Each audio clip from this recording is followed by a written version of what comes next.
எம்என்சியில் வேலைக்கு போகலாமா இல்லை ஸ்டார்ட் அப்பில் வேலைக்கு போகலாமா இந்த மாதிரியான டவுட்டு இப்போ படிச்சுட்டு இருக்கிற யங் ஜென்ரேஷனுக்குமே அந்த டவுட்லாம் இருக்குது. அவங்களுக்கு மட்டுமான்னு கேட்டிங்கன்னா அவங்களுக்கு மட்டும் இல்லை, இன்டர்வியூக்கு ப்ரிப்பேர் ஆகிட்டு இருக்கிறவங்களுக்குமே அந்த டவுட் இருக்குது. அது மட்டும் இல்லாமல் நிறைய பேர் சொல்லி கேள்விப்பட்டிருக்கேன், எனக்கு எம்என்சியில் போகிறது தான் ஐடியா இருக்குது. ஏன்னு கேட்டால் எம்என்சியில் நிறைய அட்ராக்டிவ் பேக்கேஜஸ் இருக்குது அப்படின்னு சொல்கிறாங்க. ஸ்டார்ட் அப் பற்றி கேட்டால் எனக்கு ஸ்டார்ட் அப் பற்றி எதுவும் தெரியல, எனக்கு எந்த ஐடியாவும் இல்லை, அந்த மாதிரிலாம் சொல்கிறாங்க. இது ஏன்னா ஒரு புரிதல் இல்லை, ஸ்டார்ட் அப்னா என்ன, ஸ்டார்ட் அப் கம்பெனி எப்படி வேலை செய்யும், அங்கே என்ன மாதிரியான பெனிஃபிட்ஸ் இருக்குன்னு யாருக்குமே தெரியறதில்லை. ஸோ இனிஷியலி இது நம்ம ப்ரோக்ராம் ஸ்டூடெண்ட்ஸ்க்குமே இந்த டவுட் இருந்துச்சு.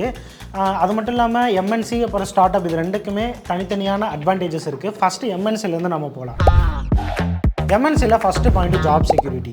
இப்போது உங்கள் காலேஜுக்கு ஒரு எம்என்சி வந்து ஹையரிங்க்கு வராங்க, நீங்கள் அவங்களோட இன்டர்வியூ ப்ராசஸில் கம்ப்ளீட் பண்ணிவிட்டு அவங்க கம்பெனியில் நீங்கள் ப்ளேஸ் ஆகிட்டிங்கன்னா அவங்க அவங்களே எடுத்துகிட்டு கொண்டு போய் ஒரு இன்டர்ன் பீரியடில் போட்டு உங்களுக்கு ட்ரைனிங் கொடுப்பாங்க அவங்க கம்பெனி சம்மந்தப்பட்ட விஷயமா. நீங்கள் அதிலலாம் ட்ரெயின் ஆகிட்டு அதுக்கப்புறம் நீங்கள் வந்து ப்ராஜெக்டில் போடுவாங்க உங்களையே.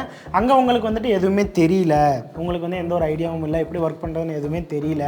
அப்படிங்கிறப்போ அவங்க அவங்களையே எடுத்தோடனே வந்துட்டு வெளியே தள்ள மாட்டாங்க, அவங்களே பெஞ்சிங் பீரியடில் போடுவாங்க ஃபஸ்ட்டு. அதில் உங்களுக்கு மறுபடியும் ட்ரைனிங் கொடுப்பாங்க படிக்க சொல்லி. அப்படி உங்களுக்கு அது ஒத்து வரலை அப்படிங்கிறப்போ அவங்க வந்துட்டு வேறு ஏதாச்சும் டிபார்ட்மெண்ட்டுக்கு மாறிக்கிறீங்களா அந்த மாதிரி ஏதாச்சும் கேட்பாங்க. அது ஃபுல்லாக உங்களோட சாய்ஸ் தான். அதுலேயும் உங்களுக்கு எந்த ஒரு சாய்ஸும் இல்லை அப்படிங்கிறப்போ கடைசியாக நோட்டீஸ் பீரியடில் உங்களை உட்கார வச்சு அதுக்கப்புறம் தான் உங்களை வெளியே அனுப்புவாங்க. ஸோ இங்கே எம்என்சி வந்துட்டு உங்களுக்கு ஒன்றுமே தெரியலன்னு சொல்லிட்டு எடுத்த உடனே உங்களை வெளியே அனுப்ப பார்க்கறது இல்லை, உங்களை முடிஞ்ச அளவுக்கு கம்பெனியோட இருக்க வைக்க தான் அவங்க பார்க்குறாங்க. ஸோ இந்த விஷயத்தில் உங்களுக்கு ஜாப் செக்யூரிட்டி இருக்குது எம்என்சிக்கு போனீங்கன்னா. ரெண்டாவது விஷயம், நம்ம சேனலில் ஐடி ஃபீல்டில் கரியர் செட் பண்ணுறதுக்கான எல்லா டுட்டோரியல்ஸும் வரப்போகுது. அப்போ இதெல்லாம் பார்த்து படிக்கிறப்போ எப்படி உங்களுக்கு டவுட்ஸ் வரும், இந்த டவுட்ஸ்லாம் கிளியர் பண்ணுறதுக்கு ஃப்ரீ 1 month சப்போர்ட் நம்ம சேனலில் ப்ரொவைட் பண்ணுறோம். அது வேணும்னா நம்ம prototype.com அப்படிங்கிற வெப்சைட்டில் போய் இந்த ஃபார்ம் ஃபில் பண்ணுங்கள். இந்த ஃபார்ம் ஃபில் பண்ணிங்கன்னா நீங்கள் ஒரு டெலகிராம் குரூப்புக்கு ரீடைரக்ட் ஆவீங்க. அந்த டெலகிராம் குரூப்பில் நீங்கள் எப்படி வேணாலும் தமிழ்லையோ இங்கிலீஷ்லையோ சேட் பண்ணியோ ஸ்க்ரீன்ஷாட் அனுப்பியோ நீங்கள் உங்கள் டவுட்ஸை கிளியர் பண்ணிக்கலாம். அதே மாதிரி ஆன்லைனில் வீட்டில் உட்காந்து படிக்கிறப்போ கான்சென்ட்ரேட் பண்ண முடியாதவங்களுக்கு இங்கே வந்து நம்ம டீம் கூட நம்ம ஹப்ல உட்காந்து ஒர்க் அவுட் பண்ணுற ப்ரோகாம்ங்கிற ஒரு ப்ரோக்ராமும் இருக்குது. இந்த ப்ரோக்ராம் பற்றி இன்னும் தெரிஞ்சுக்கணுன்னா நம்ம வெப்சைட் விசிட் பண்ணுங்கள். நீங்கள் எந்த ஒரு பேக்ரவுண்ட்லேருந்து வந்தவங்களா இருந்தாலும் ஐடி ஃபீல்டில் கரியர் பில்ட் பண்ணணுன்னா நம்ம இந்த ஃபீச்சர்ஸ் எல்லாம் யூஸ் பண்ணிக்கலாம். அதே மாதிரி இந்த நம்பர்லேயும் காண்டாக்ட் பண்ணுங்கள். ரெண்டாவது விஷயம் ஃபினான்ஷியல் ஸ்டெபிலிட்டி. இங்கே நீங்கள் உங்கள் ஃபேமிலியில் நீங்கள் மட்டும்தான் படிச்சிருக்கீங்க, நீங்கள் வேலைக்கு போனால் மட்டும்தான் உங்களோட ஃபேமிலியை டேக் கேர் பண்ணிக்க முடியும் அப்படிங்கிற ஒரு சுச்சுவேஷனில் நீங்கள் இருக்கீங்க.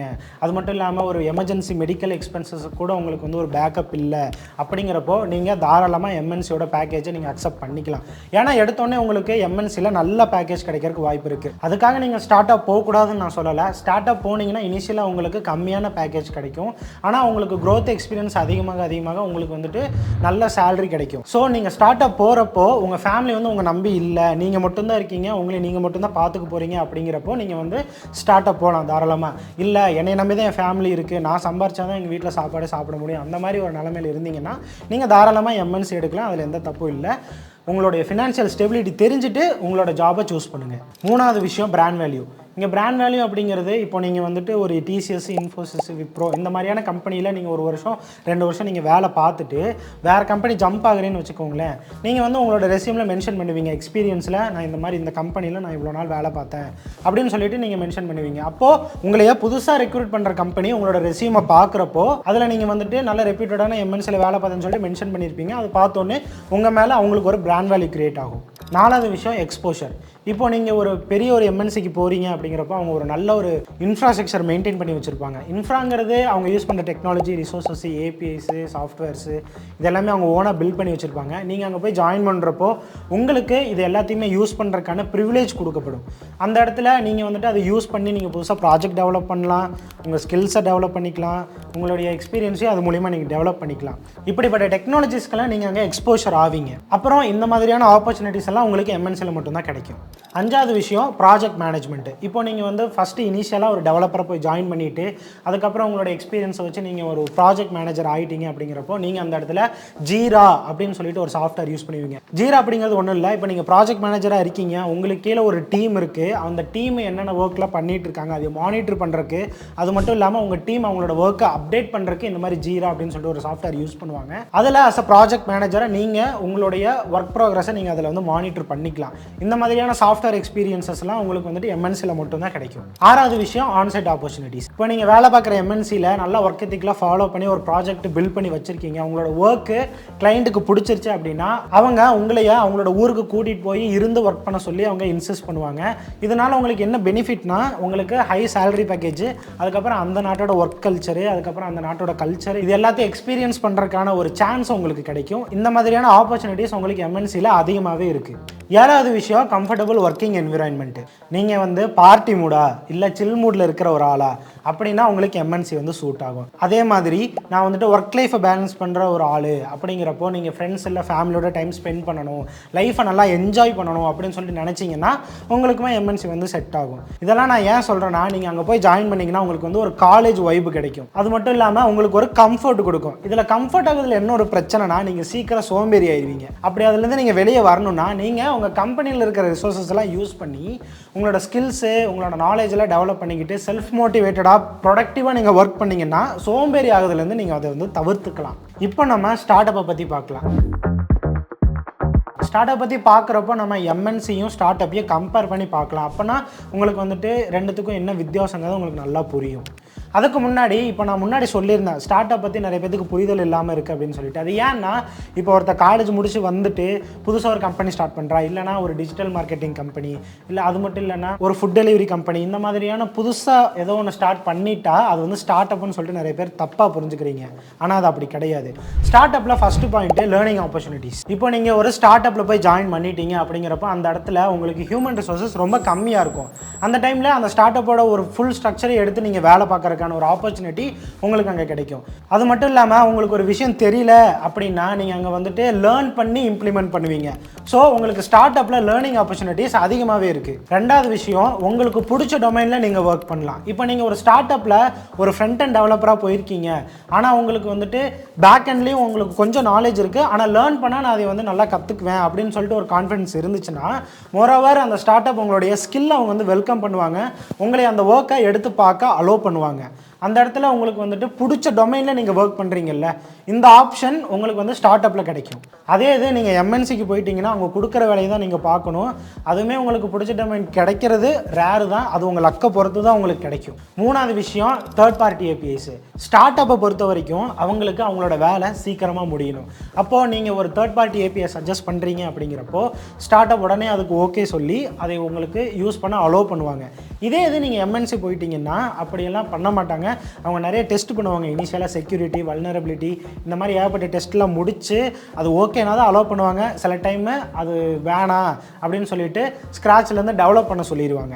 ஸ்க்ராட்ச்லேருந்து டெவலப் பண்ணுறது அது உங்களுக்கு பெனிஃபிட்டு தான், ஆனால் உங்களுக்கு வேலை சீக்கிரமாக முடியணும். அந்த டைமில் நீங்கள் இருக்கீங்கன்னா உங்களுக்கு அது வந்து செட் ஆகாது. ஸோ நிறைய தேர்ட் பார்ட்டி ஏபிஎஸை எடுத்து யூஸ் பண்ணுறதுக்கான ஆப்பர்ச்சுனிட்டிஸ் உங்களுக்கு ஸ்டார்ட் அப்பில் கிடைக்கும். இப்போ நீங்கள் ஒரு எம்என்சிக்கு வேலைக்கு போகணுன்னா நீங்கள் அதில் வந்து ஆப்டிடியூடு, ஜிடி, டெக்னிக்கலு, அதுக்கப்புறம் மேனேஜரல் ரவுண்டு, அதுக்கப்புறம் ஹெச்ஆர் ரவுண்டு, இத்தனை ரவுண்டை முடிச்சு தான் நீங்கள் வந்துட்டு ஜாபுக்குள்ளேயே போவீங்க. ஸ்டார்ட் அப்பில் உங்களுக்கு வந்துட்டு டெடிகேட்டடான ஒரு ஹெச்ஆர் டீம் கிடையாது. அப்போது அங்கே வந்து ஃபவுண்டர்ஸ் தான் எல்லா வேலையுமே எடுத்து பார்ப்பாங்க, ஒரு கேண்டிடேட்டை ஹையர் பண்ணுறதுல முதற்கொண்டு எல்லாமே. அந்த டைமில் நீங்கள் ஒரு ஸ்டார்ட் அப்க்கு அப்ளிகேஷன் போகிறீங்க அப்படிங்கிறப்போ ஃபவுண்டர்ஸ் வந்துட்டு உங்களை கால் பண்ணுவாங்க, ஒரு டிஸ்கஷனுக்கு வர சொல்லுவாங்க. நீங்கள் அங்கே போயிட்டு உங்களோட ஸ்கில்ஸ் எல்லாம் ப்ரூவ் பண்ணுறீங்க, ஃபவுண்டர்ஸ்க்கு உங்களோட ஸ்கில் வந்து சாட்டிஸ்ஃபைடு ஆயிருச்சுன்னா அடுத்து சிடிசி பேக்கேஜ் அப்படின்னு சொல்லிட்டு உங்களே உள்ளே எடுத்துருவாங்க. இதே இது நீங்கள் எம்என்சி போயிட்டீங்கன்னா எம்என்சியில் ஜிடி, ஆப்டிடியூட், டெக்னிக்கல், இந்த மாதிரி ஏகப்பட்ட ரவுண்ட் இருக்குது. இதெல்லாம் கிளியர் பண்ணி தான் உங்களை வந்து எம்என்சிக்குள்ளேயே போக முடியும். உங்களுக்கு ஸ்டார்ட் அப்பில் ஜாப் கிடைக்கிறது ரொம்ப ஈஸியான வேலை. அஞ்சாவது விஷயம் ஸ்கில் பேஸ்டு ரெக்ரூட்மெண்ட். உங்களுக்கு ஸ்கில் இருந்ததுன்னா உங்களுக்கு ஸ்டார்ட் அப்பில் வேலை இருக்குது. ஏன்னா ஸ்டார்ட் அப் பொறுத்த வரைக்கும் ஸ்கில்லை வச்சு தான் வேலை கொடுப்பாங்க. ஆனால் எம்என்சி அப்படி கிடையாது, கண்டிப்பாக டிகிரி பார்ப்பாங்க. எம்என்சி ஏன் டிகிரி பார்க்குறாங்க அப்படிங்கிறத பற்றி நீங்கள் தெரிஞ்சுக்கணுன்னா அதுக்காக டெடிகேட்டடாக நாங்கள் ஏற்கனவே ஒரு வீடியோ போட்டிருக்கோம், அதை போய் பார்த்தீங்கன்னா ஏன் எம்என்சி டிகிரி கேட்குறாங்க அப்படிங்கிறது உங்களுக்கு புரியும். அதுக்காக ஒரு ஐடி ஜாப் போகணுன்னா கண்டிப்பாக டிகிரி வேணும் அப்படிங்கிற எந்த அவசியமும் கிடையாது. ஒரு +2 முடித்த பையனாலேயோ இல்லை டிகிரி பாஸ் அவுட் ஆனவங்களால கூட டெடிகேட்டடாக இதுக்காகவே ட்ரெயின் ஆனாங்கன்னா அவங்களால ஒரு ஐடி ஜாபை எடுக்க முடியும். ஸோ ஸ்டார்ட் அப்பை பொறுத்த வரைக்கும் ஸ்கில் இருந்தால் உங்களுக்கு வேலை இருக்குது. ஆறாவது விஷயம் ஈஸி டு ஜம்ப். இப்போ நீங்கள் ஒரு ஸ்டார்ட் அப்பில் வேலை பார்த்துட்டு இருக்கீங்க, வேறு கம்பெனிக்கு ஜம்ப் ஆகும்னு நினச்சிங்கன்னா இங்கே உங்களுக்கு மேக்ஸிமம் நோட்டீஸ் பீரியட் 1 மாதம் தான். இதே இது நீங்கள் எம்என்சி எடுத்துட்டிங்கன்னா மினிமம் 60 நாள்லேருந்து 90 நாள் வரைக்கும் நோட்டீஸ் பீரியட் கேட்பாங்க. சப்போஸ் உங்களுக்கு ஸ்டார்ட் அப்லேருந்து வேறு கம்பெனி ஜம்ப் ஆகுறப்போ 1 மந்த் நோட்டீஸ் பீரியட் விழுந்துருச்சு, ஆனால் உங்களுக்கு ஏதோ ஒரு அர்ஜென்சி இருக்குது, டக்குன்னு ரிலீவ் ஆகணும் அப்படின்னு சொல்லிட்டு நினச்சிங்கன்னா நீங்கள் டேரெக்டாக ஃபவுண்டர்ஸ்க்கே கால் பண்ணி பேசி உங்களுடைய நோட்டீஸ் பீரியடை கேன்சல் பண்ணி உடனே ரிலீவ் ஆகிக்கலாம். இந்த மாதிரியான ஃப்ளெக்சிபிலிட்டிலாம் உங்களுக்கு ஸ்டார்ட் அப்பில் தான் இருக்கும். 7வது விஷயம் சேலரி இன்க்ரிமெண்ட். இப்போ நீங்கள் ஒரு ஸ்டார்ட் அப்பில் ஒரு 2 வருஷம் வேலை பார்த்துட்டீங்க 30,000 சம்பளத்துக்கு, அதுக்கப்புறம் நீங்கள் வேறு கம்பெனி ஜம்ப் ஆகுறீங்க அப்படிங்கிறப்போ நீங்கள் அங்கே வந்து டிமாண்ட் பண்ணலாம், எனக்கு வந்து ஒரு 60,000 வேணும், நான் இங்கே இவ்வளோ வருஷம் வேலை பார்த்துருக்கேன் அப்படின்னு சொல்லிட்டு நீங்கள் அங்கே டிமாண்ட் பண்ணலாம். அதுவுமே உங்களுக்கு ஸ்கில் இருந்தால் தான் உங்களால் டிமாண்ட் பண்ண முடியும், ஸ்கில் இல்லைன்னா உங்களால் எதுவும் கேட்க முடியாது. ஆனால் இதே இது எம்என்சியில் இப்படி வந்து நடக்காது. ஏன்னா அங்கே ஈஸி ஜம்பிங் முடியாது. ஏன்னா அவங்க மினிமமே 3 மாதம் அப்படின்னு சொல்லிட்டு ஒரு நோட்டீஸ் பீரியட் வச்சுருக்கான். அப்படிங்கிறப்போ நீங்கள் ஜம்ப் ஆகிற கம்பெனி வந்துட்டு அவ்வளோ சீக்கிரம் அதை ஏற்றுக்க மாட்டாங்க, 3 மாதம்னா வேணான்னு சொல்லிடுவாங்க. ஆனால் எம்என்சியில் இனிஷியலாகவே உங்களுக்கு வந்து அட்ராக்டிவ் பேக்கேஜஸ் கிடைக்கும். 8வது விஷயம் ஈசாப். ஈசாப்னா எம்ப்ளாயி ஸ்டாக் ஓனர்ஷிப் பிளான். இது வந்து எம்என்சிலையும் ஸ்டார்ட் அப்லையுமே இருக்குது. இது எம்என்சியில் எப்படி தருவாங்கன்னா அங்கே வேலை பார்க்குற எம்ப்ளாயி எவ்வளோ நாளாக வேலை பார்த்துருக்காரு, அவரோட சீனியாரிட்டி, அதுக்கப்புறம் வந்துட்டு அவரோட கான்ட்ரிபியூஷன் கம்பெனிக்கு என்னது, அவரால் இந்த கம்பெனி என்ன க்ரோத்தாக இருக்குது, இதெல்லாம் பார்த்துட்டு தான் அவங்களுக்கு அந்த ஈசாப்புங்கிறத ப்ரொவைட் பண்ணுவாங்க. ஆனால் ஸ்டார்ட் அப்பில் அப்படி இல்லை. இப்போ ஒரு ஸ்கில்டான ஒரு எம்ப்ளாயி அவங்க கம்பெனிக்குள்ளே எடுக்கிறாங்க அப்படிங்கிறப்போ ஆரம்பத்திலே அவங்களுக்கு வந்துட்டு உன்னோட ஸ்கில்லுக்கு கண்டிப்பாக உங்களுக்கு ஈசாப்லாம் கிடைக்கும், இந்த மாதிரிலாம் சொல்லி முடிஞ்ச அளவுக்கு அந்த கேண்டிடேட்டை ஸ்டார்ட் அப்போட இருக்க வைக்க தான் பார்ப்பாங்க. உதாரணத்துக்கு ஒயிட் ஹேட் ஜூனியர்னு சொல்லிட்டு ஒரு பிளாட்ஃபார்ம் இருந்துச்சு. அது ஆரம்பித்து 18 மாதத்தில் பைஜூஸ் அந்த பிளாட்ஃபார்மை அக்வயர் பண்ணுறாங்க. எவ்வளோக்கு தெரியுமா? 2300 கோடி. அப்போது அந்த ஒயிட் ஹேட் ஜூனியரில் வேலை பார்த்த எம்ப்ளாயிஸ்க்கு 1% ஈக்விட்டி ஷேர் கொடுத்துருந்தாலே கிட்டத்தட்ட அவங்க கையில் 20 கோடி ரூபா இருந்திருக்கும். ஸோ இந்த மாதிரியான பெனிஃபிட்ஸ் எல்லாம் உங்களுக்கு ஸ்டார்ட் அப்பில் உடனே கிடைக்கும். ஸோ இது வரைக்கும் உங்களுக்கு ஒரு ஐடியா கிடச்சிருக்கும். நீங்கள் என்னோட ஒப்பீனியன் கேட்டிங்கன்னா நான் என்ன ப்ரிஃபர் பண்ணுவேன்னா ஸ்டார்ட் அப் தான் நான் ப்ரிஃபர் பண்ணுவேன். ஏன்னா அங்கே தான் உங்களுக்கு வந்து லேர்னிங் ஆப்பர்ச்சுனிட்டிஸு, அதுக்கப்புறம் உங்களுக்கு பிடிச்ச டொமைனில் ஒர்க் பண்ணுறது, அதுக்கப்புறம் வந்துட்டு உங்களோட கம்பெனியில் எல்லா இடத்துலையும் உங்கள் கால் தடம் பதியணும் அப்படின்னு சொல்லி நினச்சிங்கன்னா நீங்கள் வந்து ஸ்டார்ட் அப் போகலாம்.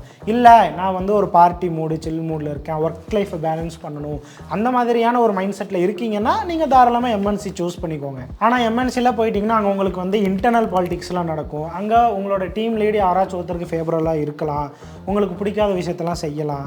இது வந்து ஒவ்வொரு டீம் லீடு வந்து போய் மாறுறப்போ அது வந்து மாறிக்கிட்டே இருக்கும் எம்என்சியில். இதே இது ஸ்டார்ட் அப் எடுத்துட்டிங்கன்னா அங்கே இருக்கிற ஆட்களே முதல்ல கம்மி தான், இருக்கிற எல்லாருமே எல்லா வேலையும் பார்ப்பானுங்க. அந்த இடத்துல இன்டர்னல் பாலிடிக்ஸ் நடக்கிறதுக்கான வாய்ப்பு ரொம்ப கம்மி.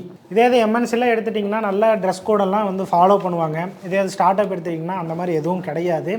இப்போ தான் வந்து பார்த்தீங்கன்னா கொஞ்சம் எம்என்சிஸ் எல்லாம் ட்ரெஸ் கோடு ஃபாலோ பண்ணுறதுலேருந்தெல்லாம் தளர்த்திட்டு வராங்க. ஸோ நீங்கள் என்ன நினைக்கிறீங்க? எம்என்சி போகலாமா ஸ்டார்ட் அப் போகலாமா? நீங்கள் எதை ப்ரிஃபர் பண்ணுறீங்க அப்படிங்கிறத கீழே கமெண்ட்ஸில் சொல்லுங்கள். அதுக்கப்புறம் இன்னும் இந்த மாதிரியான வீடியோஸ்லாம் பார்க்கணும் அப்படின்னு சொல்லி நினச்சிங்கன்னா மறக்காமல் ப்ரோட்டோடைப் தமிழுக்கு சப்ஸ்கிரைப் பண்ணிக்கோங்க.